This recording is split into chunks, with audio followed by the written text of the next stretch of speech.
Bien, Dios les bendiga esta mañana, mis amados hermanos. Vamos a continuar con nuestra última visita del curso de epístolas generales. Hoy nos toca ver acerca de las cartas que escriben contra las falsas enseñanzas. Estos son parte de em, segunda parte, perdón. Aquí tenemos segunda y tercera de Juan y la epístola de Judas. Entonces vamos nosotros a hacer una oración para que podamos poner esto en las manos del Señor. Padre, en esta mañana te damos las gracias. Gracias por tu amor, por tu misericordia y tu fidelidad. Esta mañana queremos, mi Dios, colocar en tus manos este capítulo de hoy, Padre. Queremos ser enseñados, queremos conocer, Dios Todopoderoso, lo que tú tienes para nosotros en esta mañana. Padre, ponemos la vida de los alumnos en tus manos. Ponemos, mi Dios santo y sublime, todo lo que vamos a hacer en este día.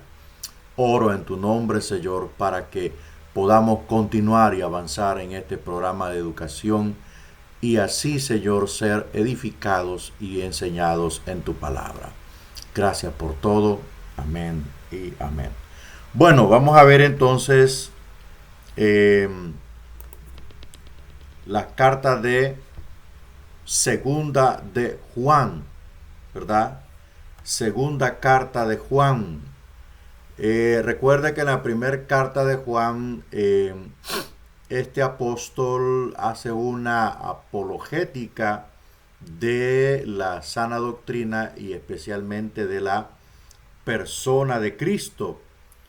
Pues lo que combate Juan en su primer carta o en su primer tratado es acerca de lo que es la operancia de la secta los gnósticos, ¿verdad? Que en ese tiempo era muy fuerte. Los gnósticos era un movimiento muy fuerte y que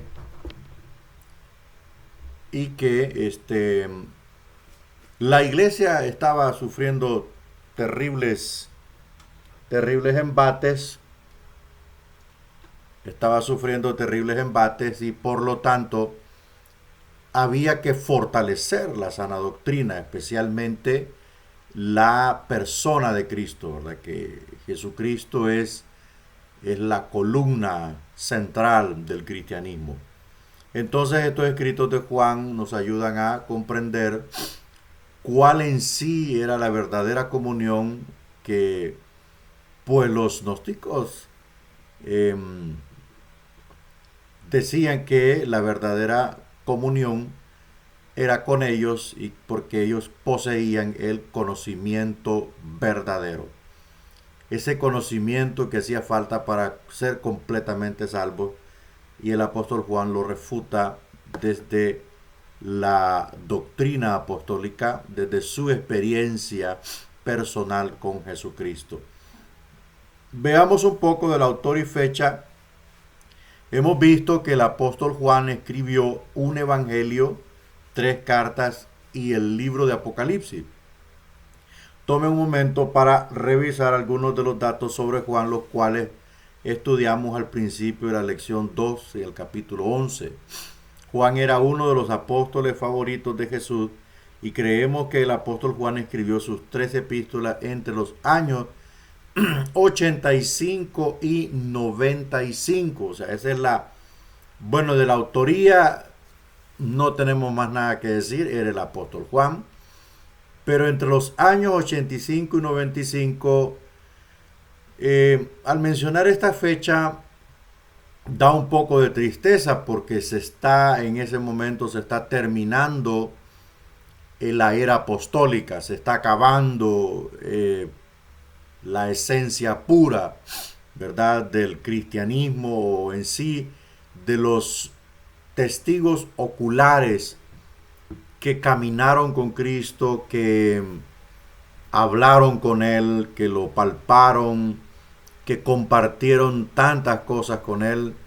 con Juan se está acabando esta era. Es posible que al año 85-95 ya solo este apóstol estuviese vivo, o sea, ya todos habían sido asesinados, ¿verdad? Martirizados, eh, asesinados en otros lugares, como se cree que Tomás fue asesinado en India, ¿verdad? Esa es la creencia que se tiene, y que inclusive hay una iglesia conmemorativa en India acerca de la muerte de Juan, que fue, perdón, de la muerte de Tomás, que fue pasado por una lanza por la espalda, fue asesinado nuestro hermano Tomás, ¿verdad? Y así pues otros siervos murieron apedreados, como Santiago, que murió apedreado en Jerusalén.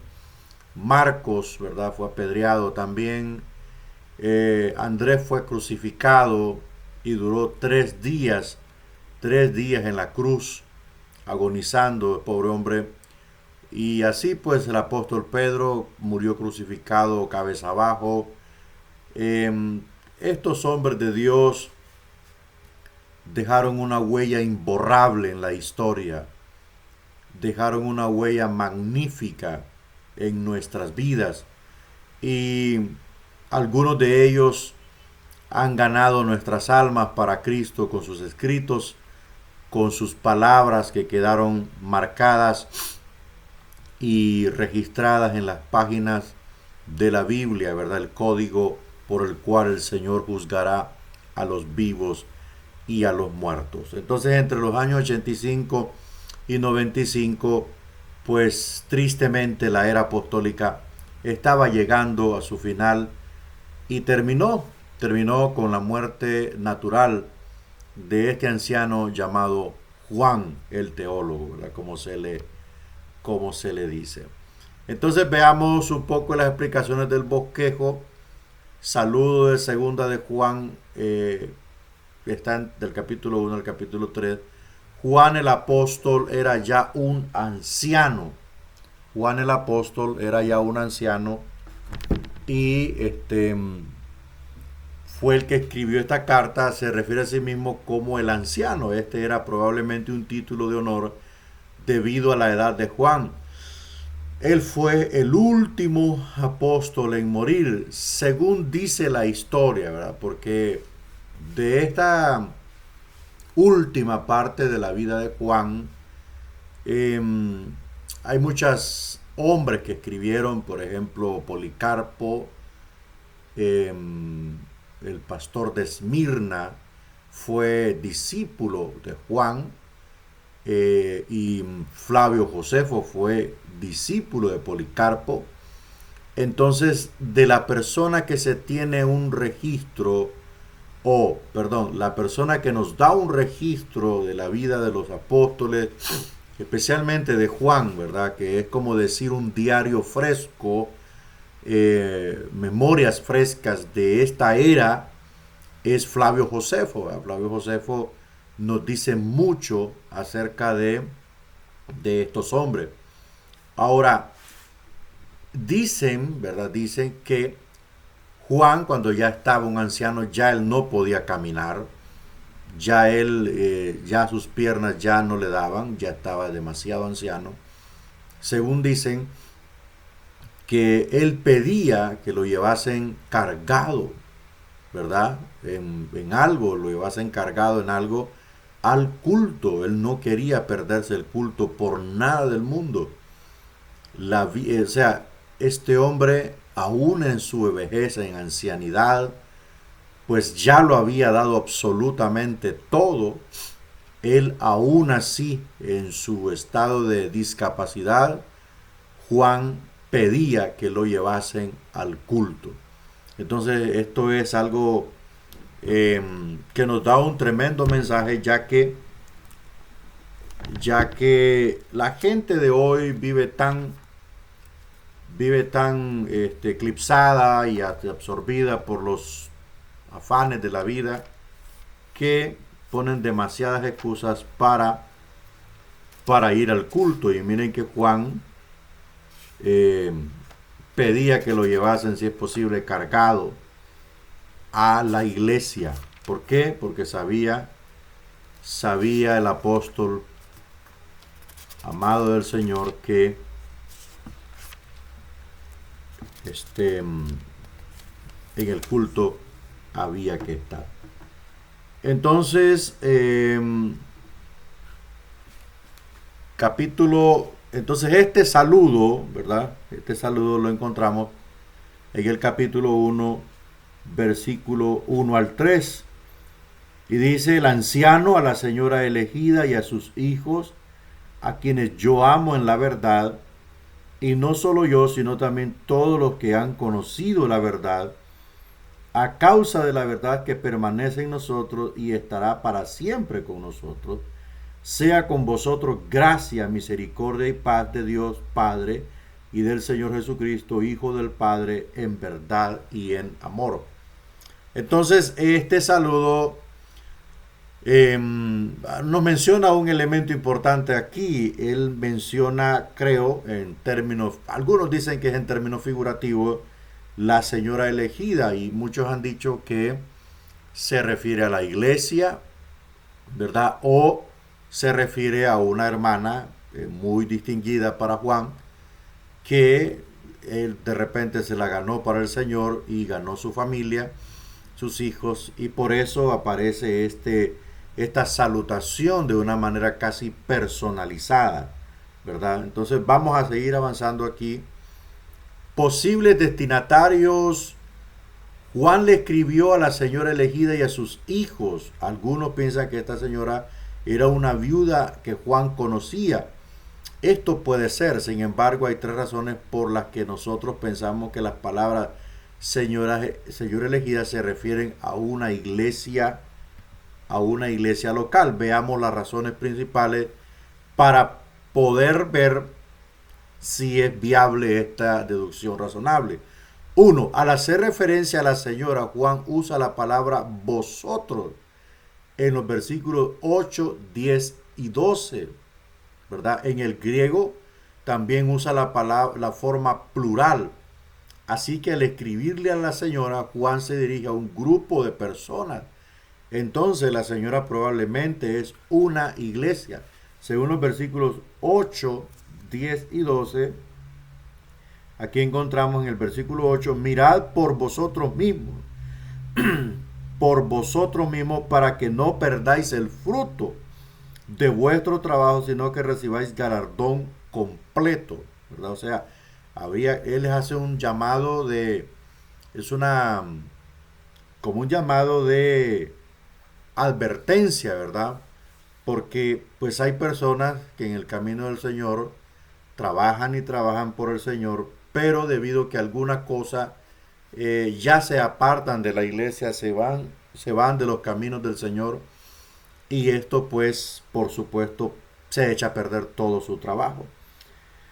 En el versículo 10, dice: si alguno viene a vosotros, mire, si alguno viene a vosotros y no trae esta doctrina, no lo recibáis en casa, ni le digáis bienvenido. Siempre el apóstol Juan, haciendo esta acotación para que el pueblo de Dios sea más inteligente, ¿verdad? Que no le vayan a dar la bienvenida, especialmente a los gnósticos, o a cualquiera que no presente esta doctrina, esta palabra de Dios que hemos recibido nosotros, dice Juan, esta revelación del Evangelio, ¿verdad?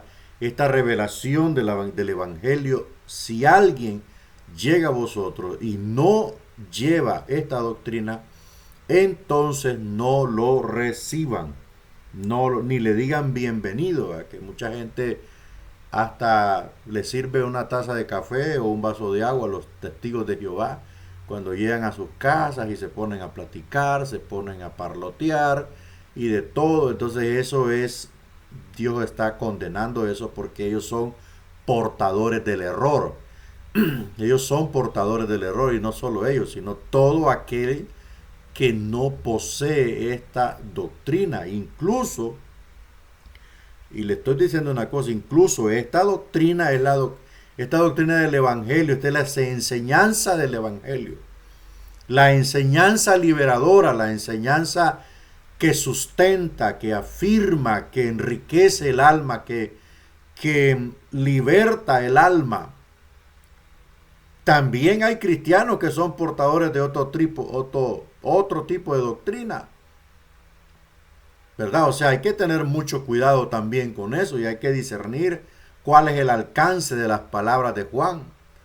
También hay cristianos que son portadores de herejías, ¿verdad? Portadores de ideologías falsas, de revelaciones falsas. Es como aquellos que andan viendo al diablo en todas las cosas. En todas las cosas. Y son cristianos. Pero su ideología, su tipo de doctrina los hace caminar fuera del contexto de la palabra de Dios. Los que caminan profetizando, diciendo un montón de cosas, enredando más al pueblo de Dios. Esos no son portadores de una sana doctrina. Perdón, ya podrán oler a muy cristianos, pero son portadores de una doctrina distinta. Entonces Juan dice, a esa gente no los invites a la casa, no les digas bienvenidos, ni mucho menos les pongas de comer. En el versículo 12 también dice, tengo muchas cosas que escribiros, pero no he querido hacerlo por medio de papel y tinta, pues espero ir a vosotros y hablar cara a cara para que nuestro gozo sea cumplido. Los hijos de tu hermana, la elegida, te saludan también. Entonces hay mucha credibilidad en esta deducción razonable de que esta señora elegida, ¿verdad? Pareciese que Juan está hablando en un código encriptado aquí, ¿verdad? Es posible que también estuviese hablando así. Entonces, número 2, Pedro usa palabras similares. La iglesia que está en Babilonia, elegida juntamente con vosotros, o sea, la iglesia que estaba en Roma. Y Marcos, mi hijo, os saludan. Y Marcos, mi hijo, os saludan. ¿Cómo estaba marcada la paternidad, la paternidad espiritual en la vida de los apóstoles, ¿verdad? Pero esta paternidad espiritual era algo sano, o sea, era algo muy natural de ellos. O sea, esto no era para sacarle provecho ni ventaja a esto, ¿verdad? Como se hace comúnmente en la actualidad. Algunos actúan bien, pero otros se pasan, ¿verdad? Se pasan. Dice, él envió saludos de la iglesia de Babilonia a otros creyentes. Asimismo, Juan se refirió a la iglesia como una señora elegida. La palabra iglesia en el griego eclesia es eclesia, ¿verdad? Esta es una palabra femenina. No nos sorprende que la novia de Cristo sea llamada la señora elegida. Asimismo, los hijos de la señora probablemente son los miembros de la iglesia. Bueno, entonces esta epístola de Juan, bueno, aquí hay algo importante. Dice, aquí vamos a seguir viendo las razones principales. Juan envía saludos de los hijos de su hermana elegida, o sea, otra iglesia que también Juan le llama señora elegida, como que estuviese encriptado el mensaje de Juan. Es posible, o sea, los hombres de aquel antaño eran muy inteligentes y por algo lo hacían así. Es probable que se refiere a la iglesia que él estaba pastoreando, ¿verdad? Pues según se cree que el apóstol Juan pastoreaba en Éfeso. Quizás Pedro y Juan evitaron mencionar la palabra iglesia a causa del peligro. Aquí está, miren. Aquí está lo que le estoy diciendo. Por algo encriptaban este tipo de acotamientos o de nombramientos, porque podían caer estas cartas en manos de los imperialistas y esto podría desencadenar algo peligroso. Los césares estaban persiguiendo a los creyentes, por lo tanto, al referirse a la iglesia como una señora elegida, se podían proteger. Entonces, no hablemos más. Esto es muy razonable y es así como el apóstol mm, dice de la iglesia la señora elegida. Em, Alabanza por la verdad. Juan tenía gran gozo porque algunos de los hijos de la señora andaban en la verdad. Todo padre y abuelo cristiano se siente orgulloso por los hijos justos. Aún así, Juan no ocultó el triste hecho de que no todos los miembros de la iglesia andaban en la verdad. Algunos como Ananías y Zafira estaban en la iglesia, pero no eran de ella. Por ahora el trigo y la cizaña crecen juntos, pero cuando Jesús vuelva, los ángeles recogerán de su reino a todos los que sirven de tropiezo y a los que hacen iniquidad. Entonces, bueno, en la iglesia siempre nos vamos a encontrar con esto. Siempre va a haber personas que parecen trigo, ¿verdad? Van a los ayunos, pagan sus diezmos, se congregan todos los días, van a las vigilias, a todo tipo de actividad espiritual, pero no tienen fruto, ¿verdad? No tienen fruto, no son convertidos. Yo tengo en mi congregación personas que tienen como 7 años de congregarse y no se han convertido, no se han entregado al Señor, pero usted los ve con su Biblia en la mano, haciendo todas las actividades espirituales que pues la iglesia practica, pero no son convertidos. Entonces, ahora, aquí hay una cuestión que el apóstol hace una mención, según el versículo 4.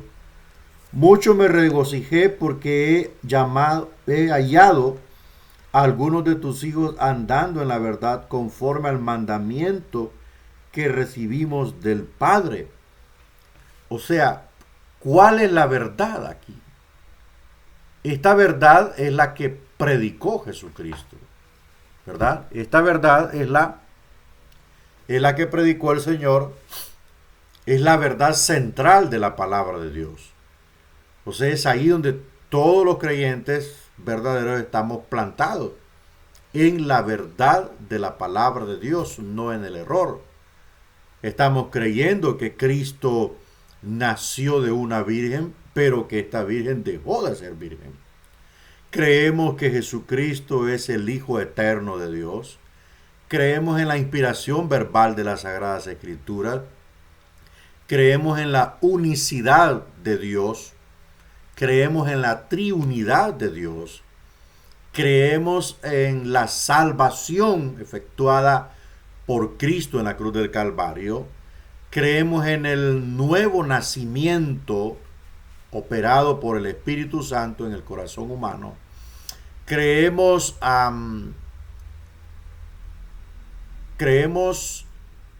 en la deidad de Jesucristo, ¿verdad? Entonces, todas estas puntos doctrinales componen la verdad. Todos estos puntos doctrinales componen la verdad, porque hay gente que dice, bueno, ¿y entonces qué es la verdad? Entonces la verdad, usted dice, bueno, la verdad se compone en muchos puntos doctrinales. La inspiración verbal de las Escrituras, la Santa Trinidad del Señor, que Dios es en 3 personas, ¿verdad? Dios Padre, Dios Hijo, Dios Espíritu Santo. El bautismo por inmersión en aguas, la cena del Señor, ¿verdad? La cena del Señor, el nacimiento virginal de Cristo, la deidad de Jesucristo, o sea que Jesucristo, hay quien reconoce que Cristo es un buen profeta, pero no reconocen su divinidad, no reconocen que Él es Dios.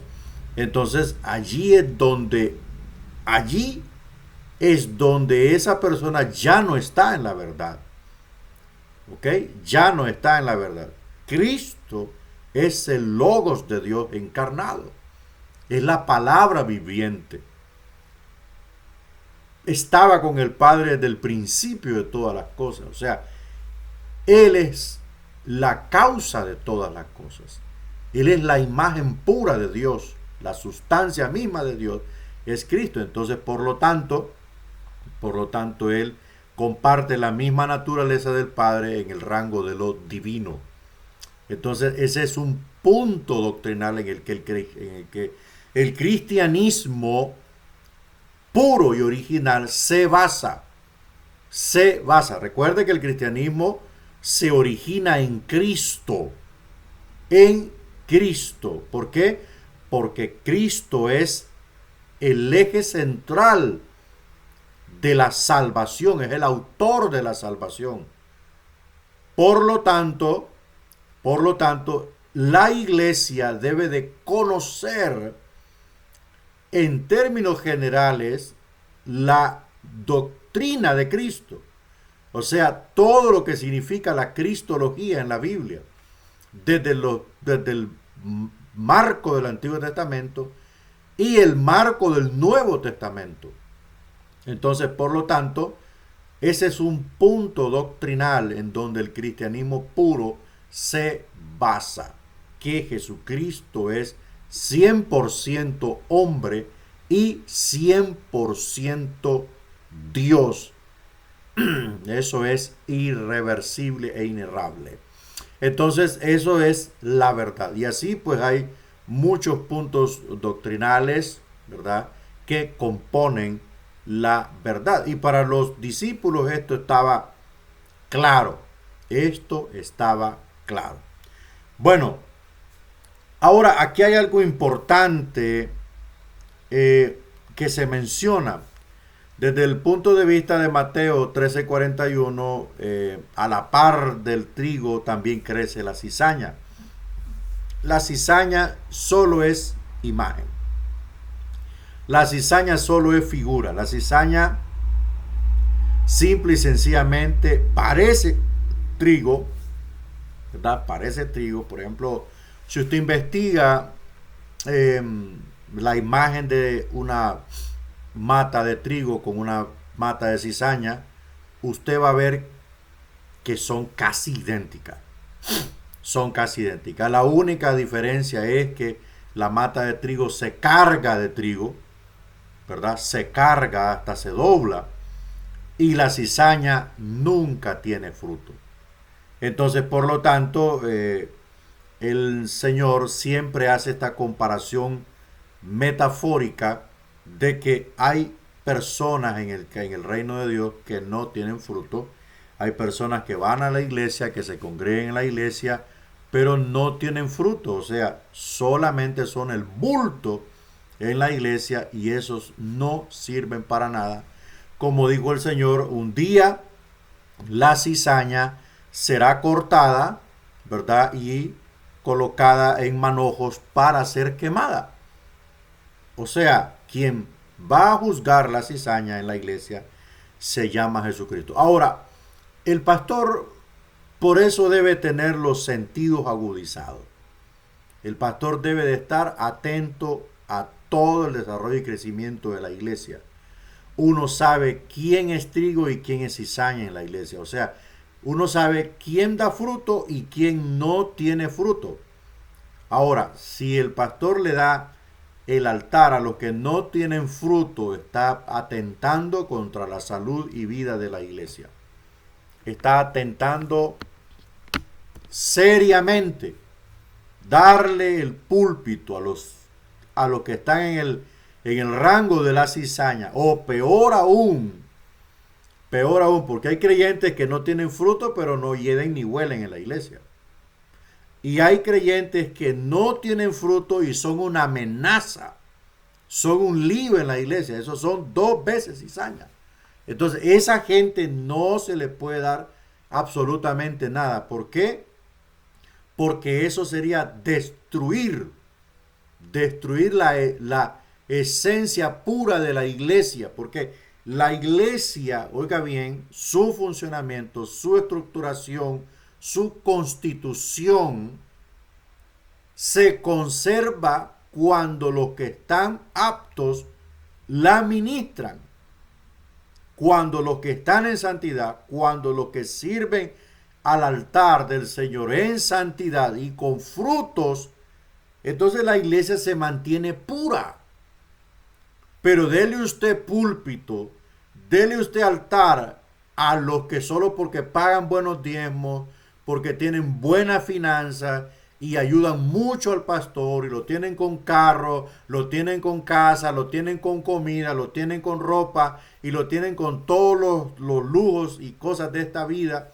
Déles el púlpito usted a esa gente y empezará a ver usted que esa constitución pura, que esa composición de la iglesia, así como un cuerpo humano, si un cuerpo humano está saludable, come saludable, hace ejercicio, toma sus vitaminas, consume agua, no consume tanta soda, tanto azúcar, ese organismo está puro, está saludable.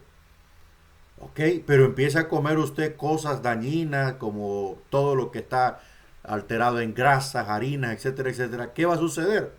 Ese cuerpo empezará a enfermarse. Así es la iglesia, es un cuerpo cuya cabeza es Cristo. Entonces, ¿qué sucede? Si la iglesia la empezamos a entregar a los que son cizaña, a los que a los que van a la iglesia solo por ir cada 15 días o cada mes, si le empezamos a dar los cargos, los puestos importantes en la iglesia a los que son cizaña, entonces ese cuerpo se va a enfermar pronto. Pronto se va a enfermar. Y los que están saludables empezarán a cargarse, empezarán a sufrir los efectos de esos miembros contaminados que están ministrando al Señor en la iglesia. Hay que tener mucho cuidado y el pastor no debe dejarse impresionar por ninguna vocecita, por muy bonita que suene. No debe impresionarse por ninguna pantallita, por lo muy bonita que aparezca. No, yo soy de este término. Si no da frutos, no hay trato. Si no da frutos, si no hay compromiso, si no hay transformación, si no hay cambio, no hay nada. Quédese sentado ahí donde está. Agarre una escoba, si quiere agarre una escoba, un trapeador. Si quiere, ¿va? Y si no, pues hágase un lado. Pero si le damos altar a este tipo de gente, le aseguro que el pastor va a llorar amargamente. Porque si no tiene los pantalones suficientes para bajarlos, entonces mejor no los suba. No los suba. Y ahí es donde la cizaña prevalece contra el trigo, ¿verdad? Porque en muchas iglesias los santos del Señor están sentados y los pecadores están en el altar haciendo lo que ellos quieren, contaminando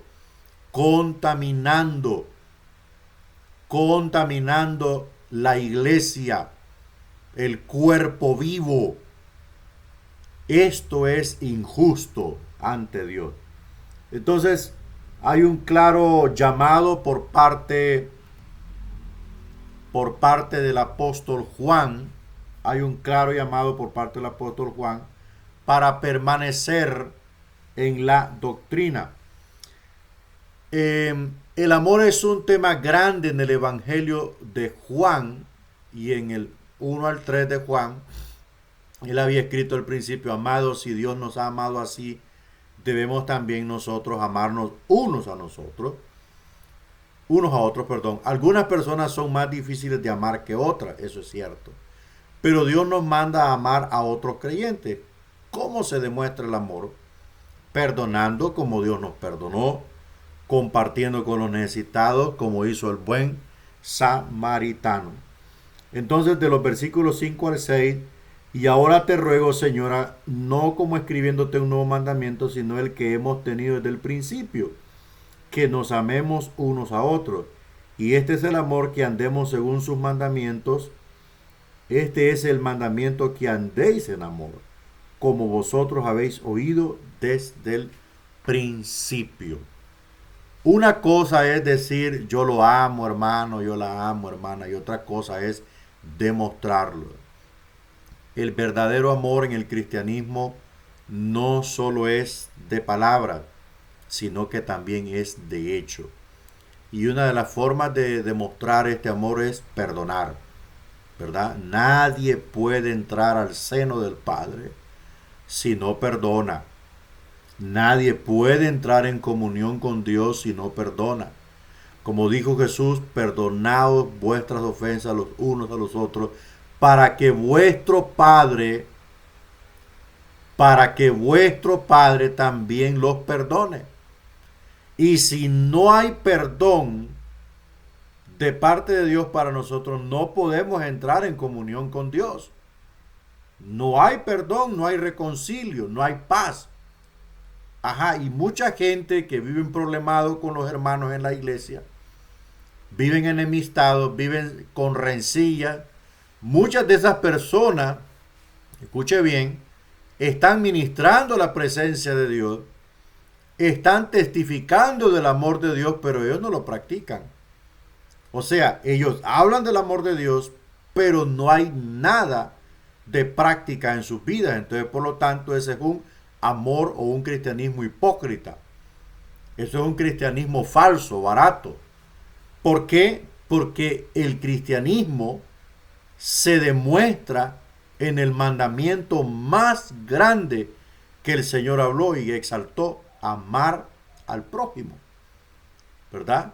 El mandamiento social, aparte del gran mandamiento, ¿verdad?, que es amar a Dios, pero el segundo en semejanza, dijo Jesús. O sea, hay otro también que es grande, dijo Jesús: amad a vuestro prójimo.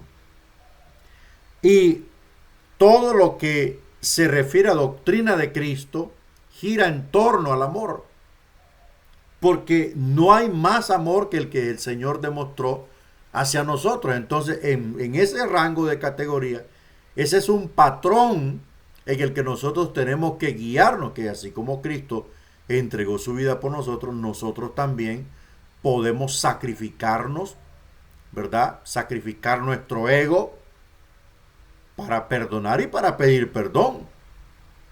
Sacrificar de lo que tenemos. Hay gente que por un par de zapatos se da a conocer quién es. Por un par de sandalias, por una prenda de vestir se da a conocer quién es. Porque tiene hasta 5 pares de zapatos y su hermano, que ya se le está saliendo el calcetín por debajo, no puede compartir con él. Entonces es allí donde el Señor quiere que nosotros demostremos el verdadero amor. Y para el apóstol Juan, esto era irreversible. Advertencia sobre los falsos maestros, versículos 7 al 11. Porque muchos engañadores han salido por el mundo que no confiesan que Jesucristo ha venido en carne. Quien esto hace es el engañador y el anticristo. O sea, al parecer en la memoria de Juan, su lucha contra los gnósticos es hasta el final. Ahora, hay algo importante, hay algo súper importante en esto. Cuán necesario es fortalecer la enseñanza en la iglesia. O sea, esto era, cuando yo enseño a Juan, a Pedro, a Pablo, me doy cuenta de cuán fundamental era el papel del maestro en aquellos tiempos. Por la razón de que las iglesias donde estaban establecidas, o sea, estas regiones eran visitadas frecuentemente por personas. Y esa visitación y esa facilidad de acceso a estas regiones hacía que la falsa enseñanza se moviera y estuviese en constante ida y vuelta en todas estas regiones, llámese Asia. Porque los que venían de una región llegaban, por decirlo así, a Tesalónica, por decir así, a Galacia. O sea, había una constante circulación de estas personas que eran portadores de falsas ideologías o falsas doctrinas. Pero lejos de esto, cuán importante era fortalecer la enseñanza en la iglesia. El ministerio de maestro en aquellos tiempos era fundamental.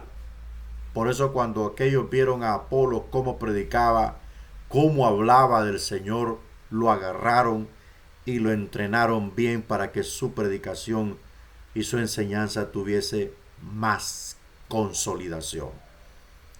Los falsos maestros, la falsa religión, la falsa fe se movía, circulaba en aquellos tiempos. Pero esta iglesia soportó los embates del gnosticismo. Los hermanos de Galacia sucumbieron ante la influencia de los judaizantes. Pero la pregunta del millón es, ¿cómo estamos nosotros hoy? ¿Cómo está el ministerio de la enseñanza en su congregación? ¿Cómo está? Yo le voy a decir algo. Dios no se asombra porque hayan 100 mentores, 200 mentores. No, Dios no se asombra por eso. Dios se asombra porque aquellos mentores, ¿qué es lo que están enseñando? ¿Están capacitados? ¿Están aprobados? Esa es la pregunta. ¿Saben lo que están enseñando? Porque déjenme decirle que un mentor es como un albañil. Sí, un mentor es como un albañil porque los dos están edificando un edificio. Y si el albañil no conoce muy bien cómo usar el nivel y el plomo, le aseguro que esa pared va inclinada. Si no sabe usar el nivel, si no sabe usar el plomo, si no puede tirar líneas, ¿verdad? Para que esa línea sea la guía por donde vienen los ladrillos o los bloques, completamente aplomada y anivelada. Si no sabe eso, esa pared va torcida. Estamos en déficit. Eso lo siento y eso lo puedo ver. Estamos en déficit. Hay escasez. Hay escasez de maestros. Hay escasez. Hay pobreza en la enseñanza. Hay pobreza en la enseñanza. No hay grupo de personas más miedosos, más confiados. No hay grupo de personas más conformistas como los cristianos. Nos hemos conformado absolutamente al Espíritu Santo. Es que el Espíritu Santo me lo revela todo a mí. El Espíritu Santo. El Espíritu Santo me lo revela todo. Todo me lo da el Espíritu Santo a mí. Nos hemos conformado, no queremos prepararnos, no queremos someternos a seminarios teológicos. Porque dicen, no, yo no quiero ser teólogo porque los teólogos no son llenos del Espíritu Santo. Eso es algo totalmente tirado de los morros. La palabra de Dios nos impulsa a buscar a Dios de rodillas. La palabra del Señor nos impulsa a buscar la llenura del Espíritu Santo porque fue Él quien la inspiró. Lo que da la teología es el conocimiento verdadero de las sagradas escrituras. Lo que da la teología es abre nuestro entendimiento y nos hace entrar en las profundas aguas de la palabra de Dios. Donde muchos están navegando por encima, el teólogo está buceando en lo profundo de las escrituras para poder sacar ese conocimiento y darlo a la iglesia. Darlo a la iglesia. Hay mucha iglesia que no sabe qué es lo que viene. Hay mucha iglesia que no conoce nada de los eventos futuros que vienen al mundo y a la iglesia. Hay mucho pueblo de Dios que no sabe absolutamente nada de lo que dijo el Antiguo Testamento con respecto a Cristo. Incluso han predicado miles de veces acerca del tabernáculo de Moisés y no tienen idea de qué estaba señalando el tabernáculo de Moisés, desde una simple cortina hasta el arca del pacto. No saben nada, absolutamente nada. No saben por qué el apóstol Pablo escribió la carta a los romanos. Pero todas estas personas que enseñan en las iglesias, tal vez un discipulado han pasado. Con suerte un discipulado han recibido, pero ¿dónde está la constitución de un maestro? O sea, una constitución que mínimo haya recibido 4 años de estudio teológico. Porque nos gusta citar Efesios 4:11 y a unos constituyó, y se nos va por alto el significado de esa palabra constituir. Y constituir es preparar, equipar, consolidar, aprobar, pasar el filtro. Hay unos que se constituyeron ellos mismos, se metieron ellos a hacer cualquier parte del ministerio, pero que los haya constituido el Señor, Dios le empira aparte. Entonces, ¿cómo está el ministerio de enseñanza en la iglesia? ¿Cómo está? Si para ser maestro hay que prepararse bien, porque el maestro entrará a todas las partes de la escritura. A todas las partes de la escritura. Ajá. Y si no domina la hermenéutica, si no domina la exégesis, ¿cómo le va a enseñar doctrina a los hermanos? ¿Cómo va a enseñar la doctrina de la deidad de Cristo si no sabe nada de cristología? Necesitamos replantearnos. Necesitamos replantearlo. Por lo menos los que están mentoreando, por lo menos debieran recibir cristología del Antiguo Testamento y cristología del Nuevo Testamento. Y debieran de recibir un cursillo, aunque sea corto, de hermenéutica bíblica. De hermenéutica bíblica. Seguimos enseñando del error de Balaam, pero no llegamos directamente al meollo del asunto. ¿Por qué? Porque no tenemos las herramientas, no tenemos la riqueza para entrar allí y sacar la esencia de esto y decirle a la gente, este hombre se desvió porque este hombre era un materialista, era un pícaro, le gustaba la cosa fácil. Tal hay muchos en la actualidad. Pero necesitamos replantear esto. Estos apóstoles siempre advirtieron contra los falsos maestros, porque el falso maestro parece maestro del Señor. Parece un verdadero cristiano, pero no, hombre, su doctrina está errada. Y su vida no va de acuerdo a la sana doctrina. Entonces, ¿pero qué sucede si la iglesia es en su visión, en su vista, es miope, tiene miopía, ¿verdad? Que no distingue las cosas. a causa de la falta de la correcta enseñanza de la Escritura. Sueltan cualquier palabra en el púlpito y la gente dice amén. Cualquier payaso se para en un púlpito desordenadamente a predicar y todo el mundo lo está atencionando. Porque hay gente ahora que se para en los púlpitos que parecen payasos.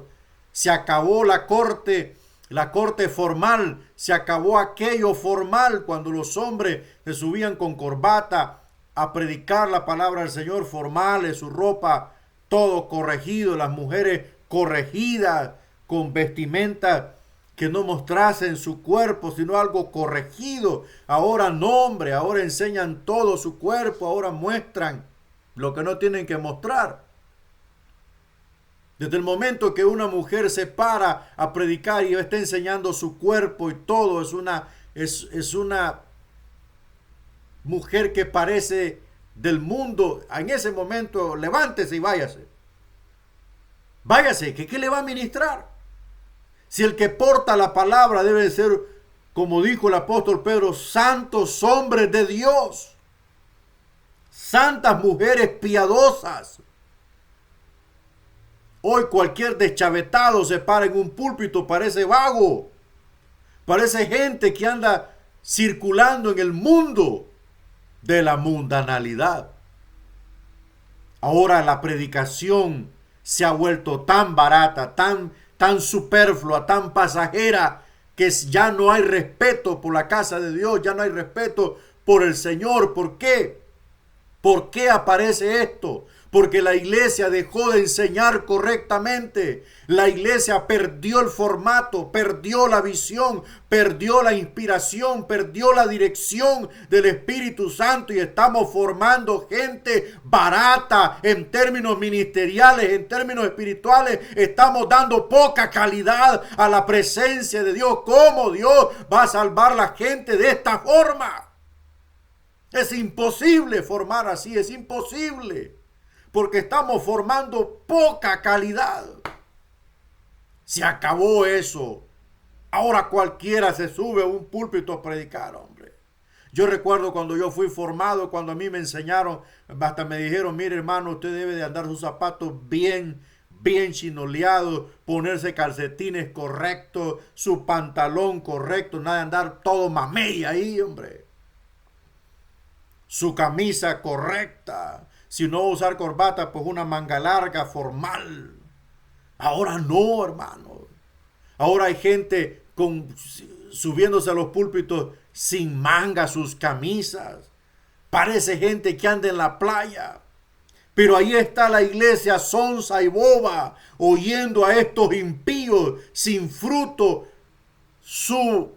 no su predicación, sino su lírica para entretener, su monólogo para entretenerlos espiritualmente, porque la gente está lejos de Dios y cerca del teléfono, cerca de las redes sociales, cerca del TikTok, de todo está cerca, menos de la palabra de Dios. Por eso la iglesia no tiene visión espiritual y cualquier falso maestro les pone la trampa y los hace caer.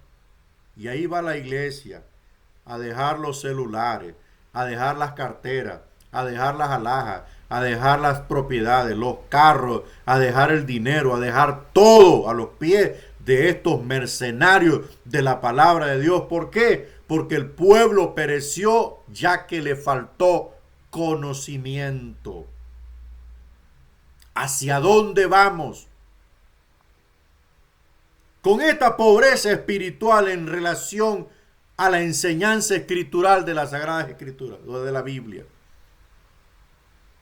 Yo le digo una cosa, viene el día y la hora donde la iglesia será probada en todos sus aspectos, porque se acerca un engaño global a la tierra. Se acerca un engaño, y esto es el anticristo, el que parece Cristo. Óigase bien usted, el que parece Cristo. Los apóstoles estaban preocupados. Estaban súper preocupados. Para ellos Hermanos, esto era destructivo. No hay peor cosa, no hay peor engaño que aquello que parezca verdad, pero esencialmente es un engaño. Detengámonos un momento. Perdón lo que voy a decir, pero todo aquel que está puesto por maestro en una iglesia, si su enseñanza no está virtiendo la luz que debe dar, cámbielo.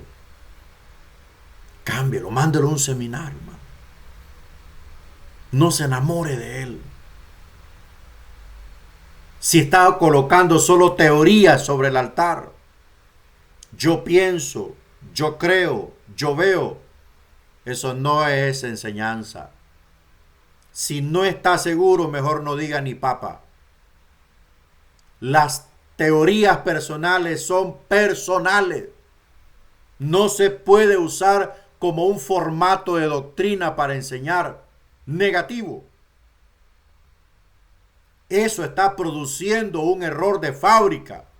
Eso está como cuando en las fábricas de Honduras o cualquier fábrica están cosiendo el cuello de la camisa y el cuello, quien cortó el cuello, lo cortó más pequeño, se equivocó y eso pasó tal vez a 70,000 piezas. Las 70,000 piezas están malas. Eso es un error de fábrica. Masivo. Entonces así es la enseñanza.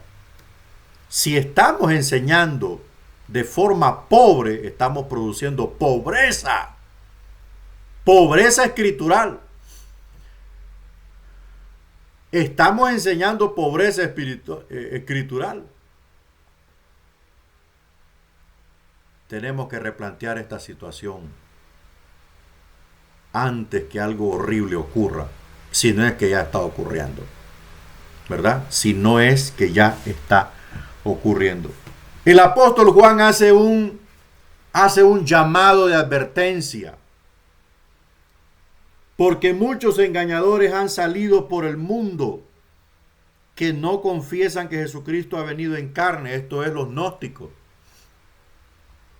Ellos negaban eso de que Jesucristo fuera en la carne el Hijo de Dios, porque para ellos la carne era inmunda, pecaminosa. Pero ellos no podían entender que Jesucristo era el Cordero de Dios sin pecado. Es cierto que vino en un cuerpo humano, pero Él era sin pecado, 100% hombre, 100% Dios.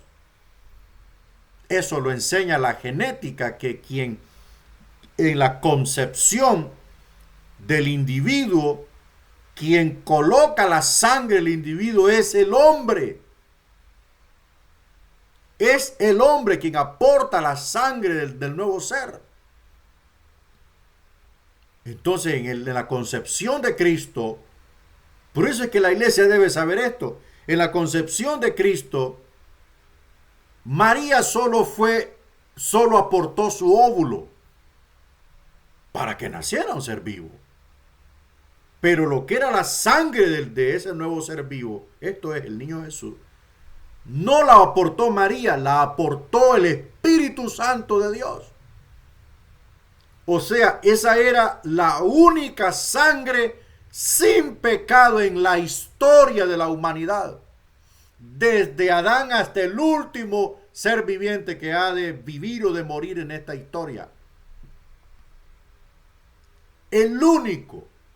La única médula ósea donde se origina la sangre, el único plasma sin pecado hereditario era el de Cristo.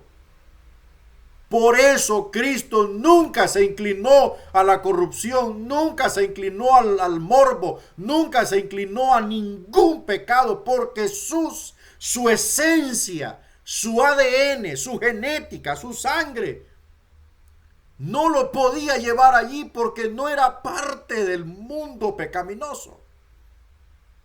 Hombre, ahora, hermano, un chihuín desde que ya tiene 2 o 3 años ya empieza a bailar, póngale música. Póngale música. ¿Ah? Y ya empieza el chihuín, mire. Aunque tenga 2 añitos. Dice, te va a ser bailarín igual al tata. Porque ya lo trae en la sangre. ¿Ah? Un niño de 3 años ya se mira que le gusta pelear o le gusta morder a los demás. ¿Por qué? Porque ya trae la violencia en su sangre. Eso es algo natural, mientras que Cristo era un apartado en la humanidad. Él era un espacio aparte. Era imposible que una mujer se acercara a él para hablarle de amor carnal. Era imposible porque él era santo en todo el término de la palabra. Ese es el argumento del apóstol Juan. Estos anticristos manifiestan que el Señor no vino en carne, y el Señor vino en carne y hueso, ¿verdad? Sangre y agua salió de su cuerpo. Yo lo vi, dice Juan. Entonces, por tanto, era necesario que el Cordero viniera en carne y hueso para que muriese por los hombres y efectuase la redención o expiación humana a través de su cuerpo mortal. O sea, la sangre sin pecado sería derramada por los pecadores para limpiar la culpa. Ese era el precio. Y solo Cristo lo podía llenar. Por eso es importante que la iglesia conozca de esto. Todavía hay cristianos que creen en la Virgen María. Que Dios los perdone. Bueno, y así podemos ver de los versículos 7 al 11. Mirad por vosotros mismos, verso 8, para que no perdáis el fruto de vuestro trabajo y no que recibáis galardón completo. Cuidadito, se van detrás de los gnósticos, les dice Juan. Cuidadito se van detrás de los gnósticos. Cuidadito dejan botado todo su trabajo por andar siguiendo a estos. Así hay muchos cristianos apóstatas. Muchísimos cristianos apóstatas.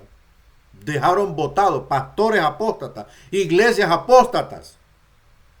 Se fueron detrás del G12, porque el G12 multiplica, llena, vuelve multitudinaria la congregación. Pero su doctrina es diabólica. Su doctrina es totalmente diabólica. Porque el creyente no necesita ser hipnotizado para confesar sus pecados oscuros y personales y profundos, porque ya el Señor los limpió en el momento que se arrepintió.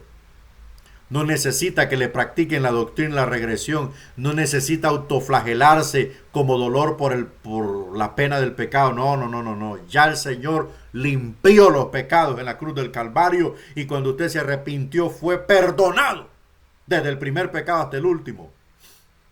Por eso debe de prevalecer en santidad. Por eso debe de permanecer en la comunión con el Señor, caminar con Él. Y el G12 es lo que enseña. El G12 enseña la regresión. Viene un tipo y te empieza a hipnotizar.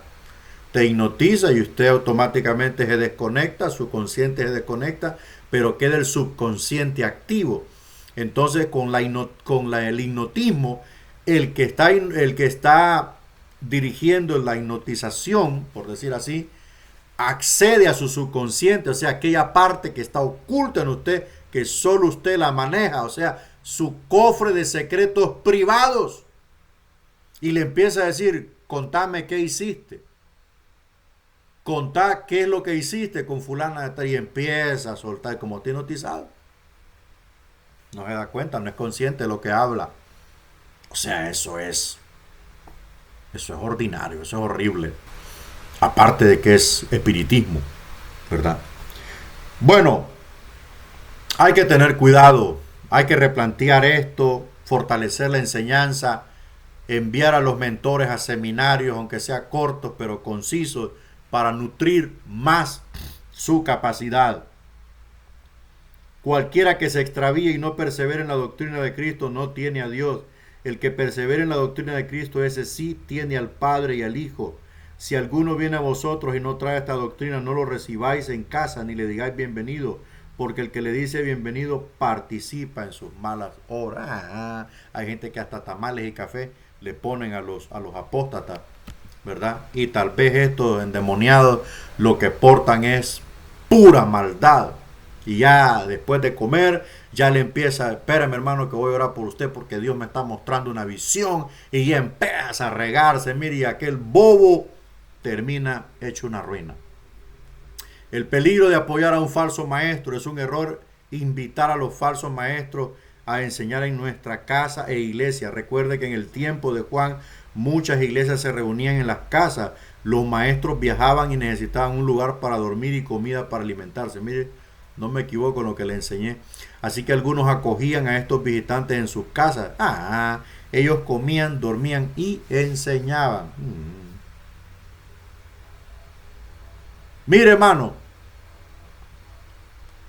es una tristeza profunda y lamentable. Lo que le voy a decir es triste, es doloroso. Es lamentable lo que le voy a decir. ¿Cuántas iglesias va a ver usted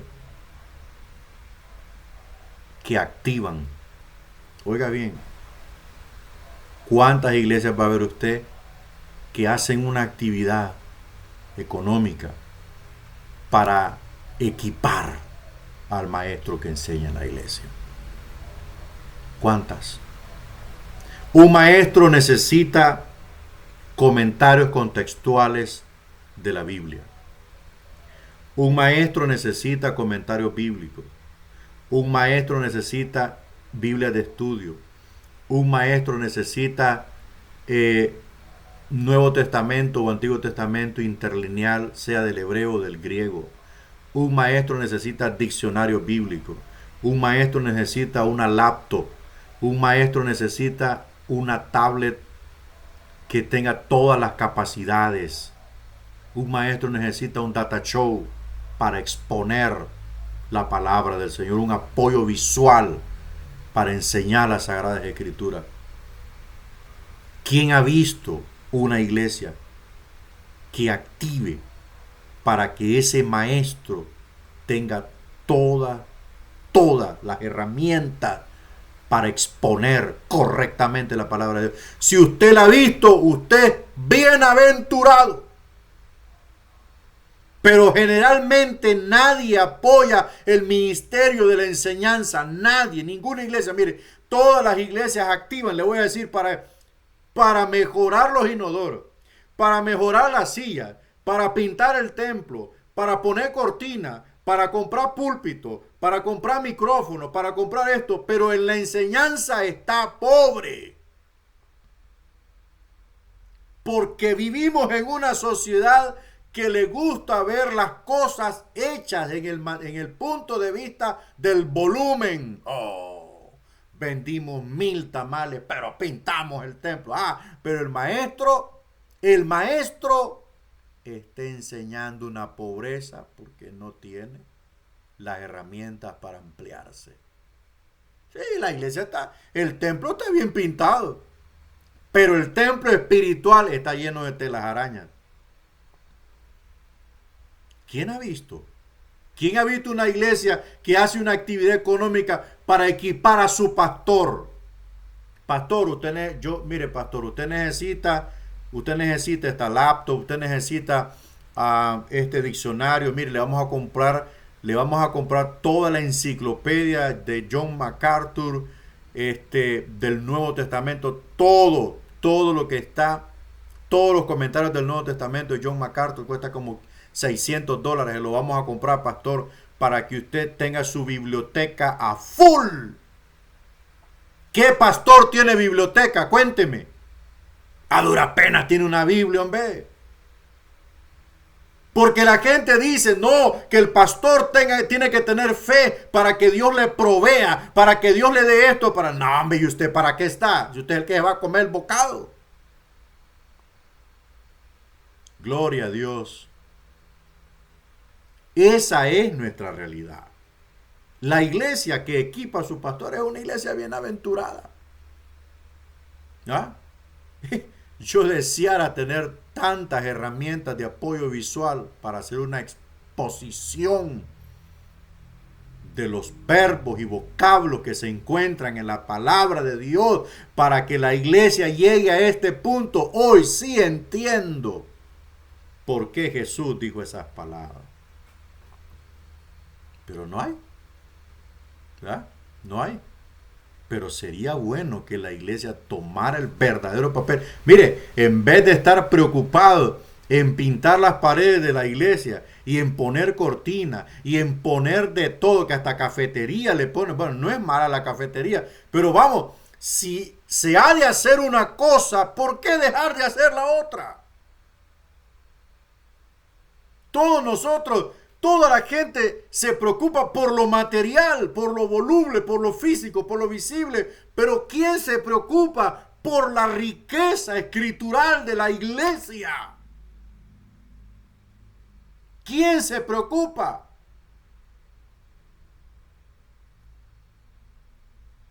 ¿Sabía usted que el maestro es como el carpintero? El carpintero necesita un martillo, un metro, un lápiz. ¿Cómo va a marcar sin lápiz? Hay unos que andan marcando con un clavo. El carpintero necesita una sierra de mano. El carpintero necesita un taladro. El carpintero necesita un cepillo eléctrico.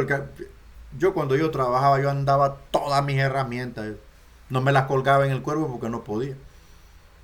Porque de todo se ocupa. Imagínese un pobre maestro en la iglesia, hermano. A duras penas tiene una biblita ahí. Una biblita. ¿Ah? A duras penas una biblita ahí. Y lo oye la iglesia orando. Dice, maestro, hermano maestro. Ahí. Señor, provéeme un comentario bíblico. Señor, provéeme un diccionario teológico. Señor, provéeme esto. Y la iglesia, mire. Porque así somos nosotros. Nos gusta trabajar para las cosas que son visibles, pero para las cosas que enriquecen, para las cosas que te sustentan la fe, que trabaje el maestro, que trabaje el pastor. Así es la situación.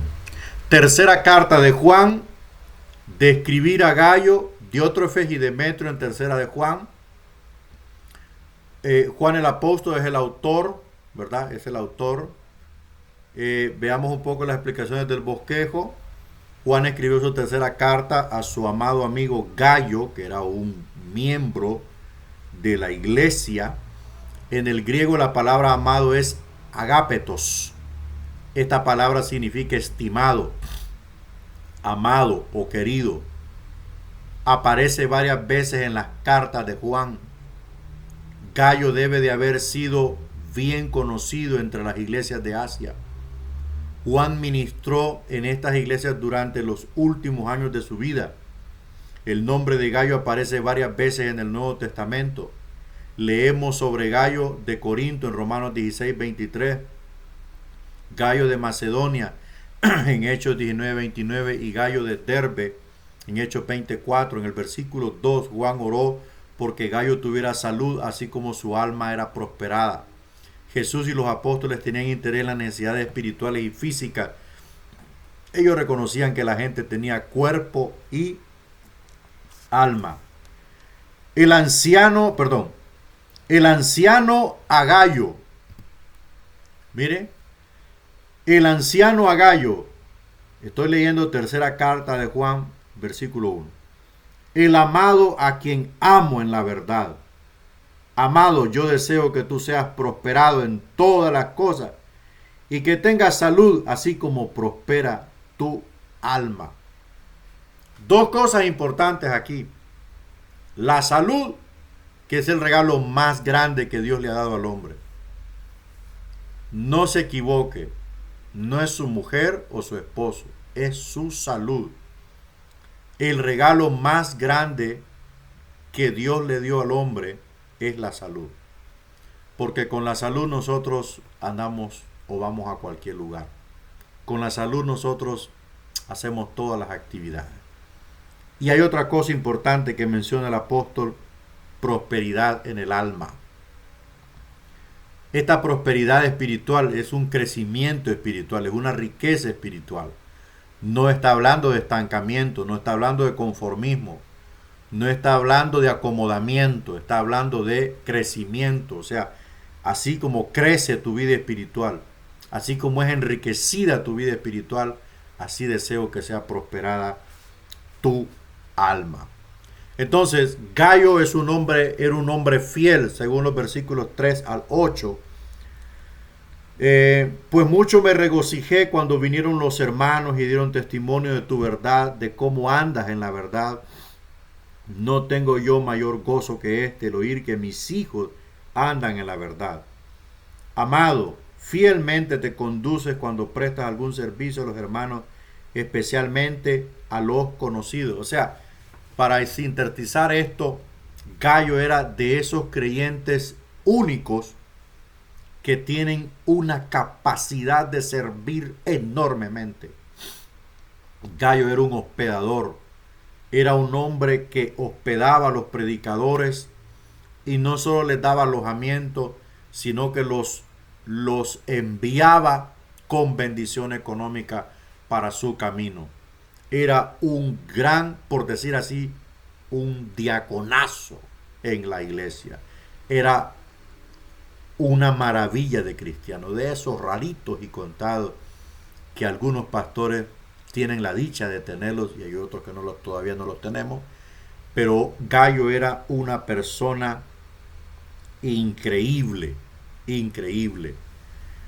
Juan alababa a Gayo por andar en la verdad. Ese es el primer motivo de alabo o de aplauso, ¿verdad? Cuando yo acepté a Cristo, el que un pastor le diese honra a una oveja, eso era condenable. Pues porque quien me enseñaba a mí, ahora entiendo, estaba fracasado en ese aspecto. Él quería solo la gloria para él. Entonces por eso, desde su óptica, enfocaba que era condenable que un pastor alabase a un hermano. Todo dentro del término de la piedad y de la humildad, ¿verdad? Puesto que siempre es importante reconocer la buena obra, el buen cristianismo y la buena fe de los hermanos. Eso no es pecado ni lo hace pecar. Entonces, Juan alabó a Gayo primero porque era fruto de la verdad, estaba en la verdad, vivía en la verdad, ¿ok? Practicaba la verdad. Eso era elogiable para el apóstol Juan. Entonces, el mayor gozo de los pastores o padres y abuelos y los maestros es oír que sus miembros, hijos y nietos y estudiantes andan en la verdad. La verdad es útil solamente si ejerce la influencia en nuestro caminar. Anteriormente vimos cómo tercera de Juan y segunda de Juan son semejantes. Sin embargo, vemos una diferencia en los versículos 5 al 8. En segunda de Juan, el apóstol aconsejó a los creyentes a no mostrar hospitalidad a los malignos, a los maestros indignos. Pero en tercera de Juan, él dice que muestren hospitalidad a los maestros dignos. Gayo le era fiel a Dios, siendo amable con los maestros y predicadores dignos. Entonces, esto es elogiable, esto es una bendición. Alojar, hospedar a un siervo de Dios, a un maestro, a un pastor, es una gran bendición. Dios enriquece y bendice a esas personas. Ahora miremos el otro lado de la historia. Diótrefe, un hombre orgulloso. En los versículos 9 al 11, creo que sí, 9 al 11, en contraste con Gayo, vemos a Diótrefe, quizás era un pastor local o un líder de carácter fuerte, no se sabe.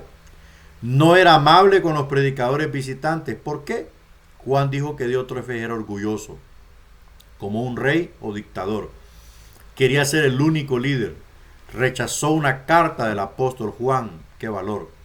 Entonces parloteó con palabras malignas acerca de Juan. Diótrefe no estaba satisfecho con negarse a ayudar a los visitantes. También les impidió a los que querían ayudarlos que lo hicieran. Además expulsó de la iglesia a quienes los acogieron. Así vemos que este líder orgulloso carecía de amor y de bondad. El liderazgo y el amor deben ir de la mano. Bueno, desde mi punto de vista, ¿verdad? No le voy a hablar de otra cosa.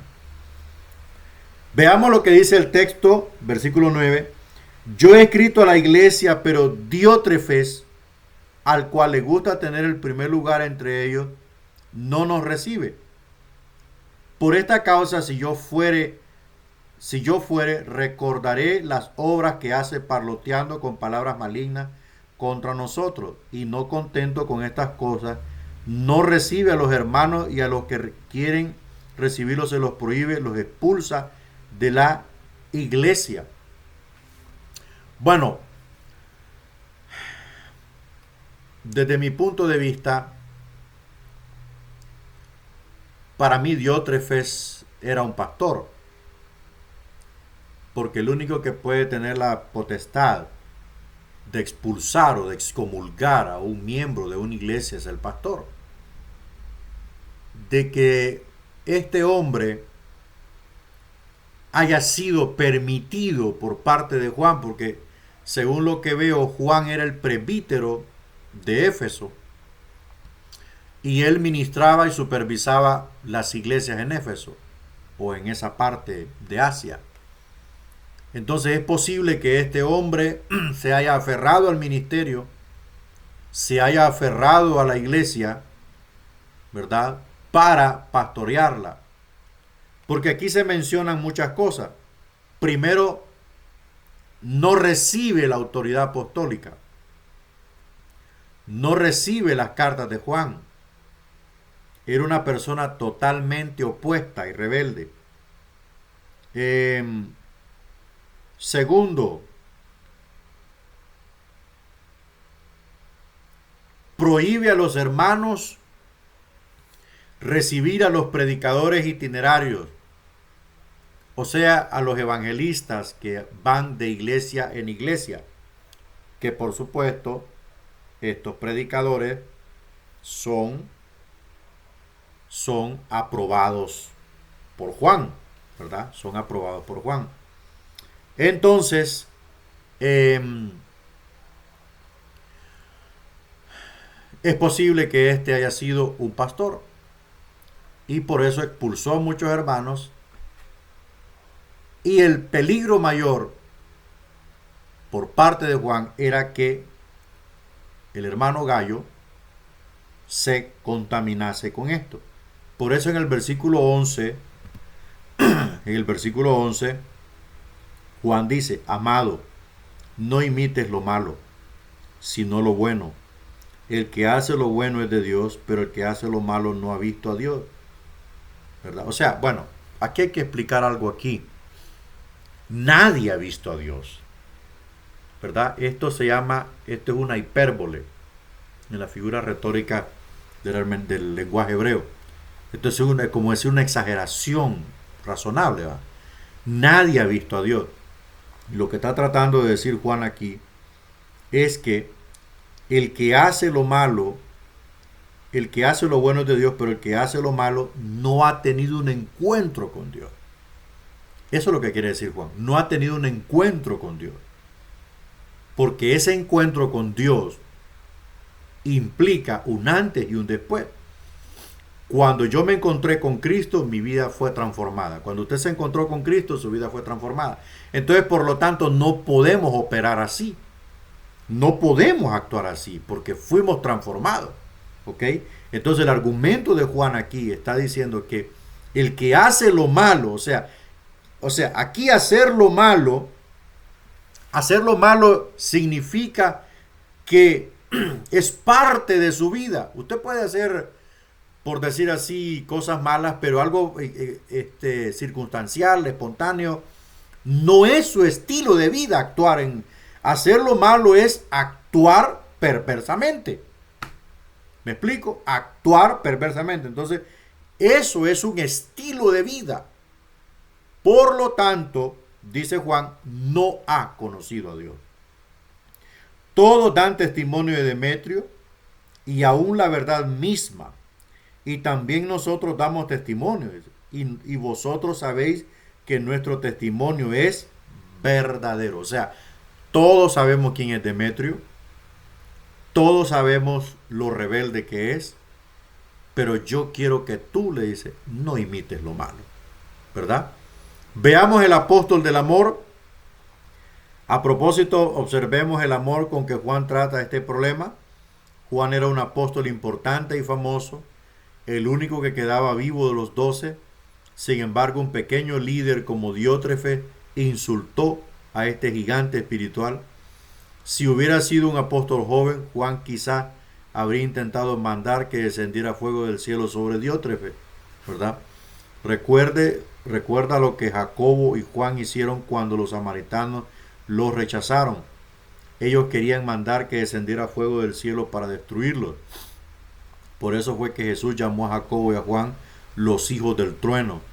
Pero el Señor Jesucristo hizo un cambio en Juan de ser un apóstol del trueno a un apóstol del amor. Bueno, nuestra mayor herramienta para tratar los problemas de la iglesia es el amor, ¿verdad? Es el amor. Pero el amor no es un sentimiento egoísta, ni es un sentimiento pobre ni huérfano. El amor también produce corrección. Porque te amo, te voy a corregir. Entonces, eso es Demetrio, perdón, sí, Demetrio era uno, Demetrio era un predicador y Diótrefes era el perverso, ¿va? Demetrio tenía una buena reputación, quizás él fue el mensajero que llevó la carta de Juan a Gallo, o pudo haber sido un pastor de un pueblo cercano de donde vivía Gallo. Diótrefes tuvo una mala reputación, pero todos hablaban bien de Demetrio, ¿verdad? Por supuesto, el versículo 12 están hablando de Demetrio, no lo voy a confundir con Diótrefe. Estaba hablando de Demetrio. O sea que para que este predicador saliese a predicar tenía que tener la confirmación de la autoridad superior que era Juan, ¿verdad? Entonces por eso dice, todos dan testimonio de Demetrio y aún la verdad misma. Y también nosotros damos testimonio. Y vosotros sabéis que nuestro testimonio es verdadero. Claro, claro, porque en todo el Nuevo Testamento y las cartas de Juan no se da ninguna pizca de que Juan fue un hipócrita o que actuó con hipocresía, ¿verdad? Entonces por eso dice nuestro testimonio es verdadero. Bueno, entramos a la conclusión. Lo mismo que en 2 Juan, el anciano dice que él espera visitarlos pronto. Al hacerlo le llamaría la atención a Diótrefes por sus errores. Así la carta de Juan le dio tiempo para arrepentirse. Yo tenía muchas cosas que escribirte, pero no quiero escribírtelas con tinta y pluma, porque espero verte en breve y hablaremos cara a cara. La paz sea contigo. Los amigos te saludan. Saluda tú a los amigos, a cada uno en particular. Listo, entonces vamos a la carta de Judas. Vamos a la carta de Judas. Autor y fecha. El autor se refiere a sí mismo en el versículo 1 como Judas. ¿Este era el apóstol Judas o era el medio hermano de Jesús? Hay dos razones por las que pensamos que el autor era el medio hermano del Señor. Judas dice que él es hermano de Jacobo. Los evangelios mencionan solamente dos hermanos llamados Judas y Jacobo. Estos son los medios hermanos de Jesús, según Mateo 13:55 y Marcos 6:3. Estos mismos dos hermanos aparecen como creyentes en Hechos 1:14, después de la resurrección. Por lo tanto, parece que el autor de Judas es el medio hermano de Jesús y el hermano de Jacobo. Vimos antes que Jacobo era un líder en Jerusalén. Jacobo era un líder en Jerusalén y el autor del libro de Santiago. Por lo tanto, creemos que los dos medios hermanos del Señor Jesucristo escribieron libros y epístolas generales.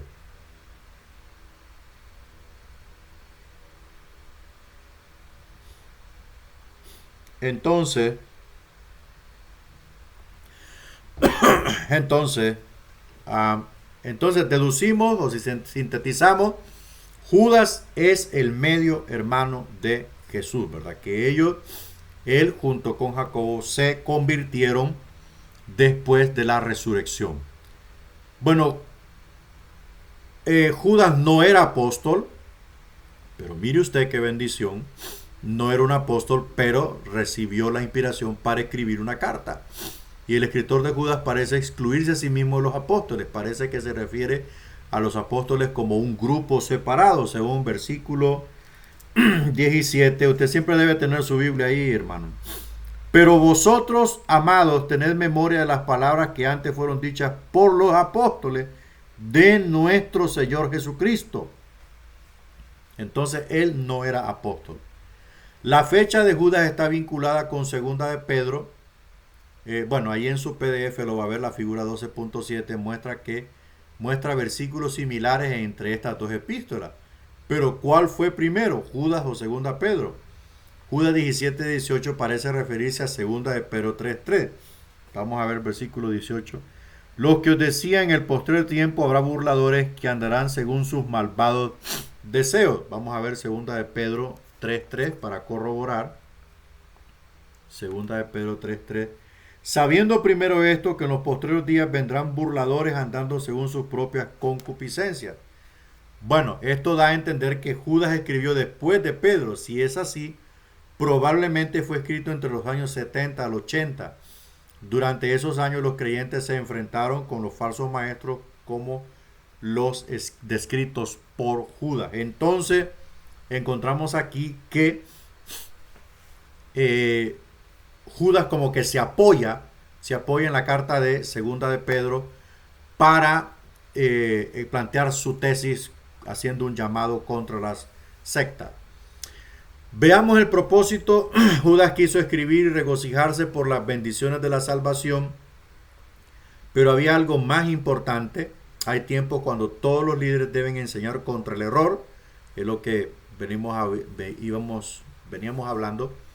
Los falsos maestros como lobos están entre las ovejas de Dios. Por lo tanto, Judas sentía que debía advertirles a los creyentes sobre este peligro. Los hombres impíos estaban usando la gracia como una excusa, una licencia para pecar.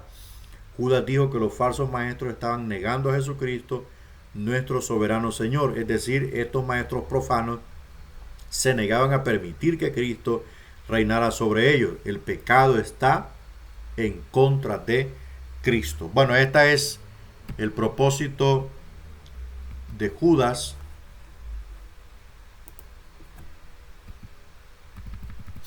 El propósito de Judas en escribir la carta. Y lo vamos a encontrar, en el versículo 3, donde dice: amados, por la gran solicitud que tenía de escribiros acerca de nuestra común salvación, me ha sido necesario escribiros exhortándoos que contendáis ardientemente por la fe que ha sido una vez dada a los santos. O sea, Judas hace este llamado para defender la fe. Defender la fe. Por eso Juan dice: no les digáis bienvenidos. No les digáis bienvenidos, porque participáis de las obras malas que hacen ellos. Entonces, y Judas dice aquí, hay que defender ardientemente la fe. Hay que defender ardientemente la fe. No hay que decirle amén a todo, ¿verdad? No hay que decirle amén a todo. Hay que defender la fe, hay que defender la sana doctrina. Hay que defender la palabra de Dios. Hay que defender a su pastor, hay que defender a sus líderes, hay que defender a sus hermanos en la fe. Hay que hacer una defensa contra el evangelio. Eso se llama apología. Hay que defender la sana doctrina. Porque algunos hombres han entrado encubiertamente los que desde antes habían sido destinados para esta condenación. Hombres impíos que convierten en libertinaje la gracia de nuestro Dios y niegan al único Dios soberano y a Jesucristo. O sea, esto nos llama ampliamente la atención. tenemos que prepararnos para defender la fe. Tenemos que prepararnos para defender la fe. Entonces, eso es un llamado de atención de parte de Dios. Preparémonos para defender la fe. Bueno, aquí terminamos con las últimas 3 cartas que hacían falta. Recuerde, ahorita mismo voy a compartirles qué libro les toca exponer. Creo que di las instrucciones en la última clase, así es que voy a compartirles, asignarles la carta que les toca exponer. Así que Dios les bendiga y cualquier cosa me escriben.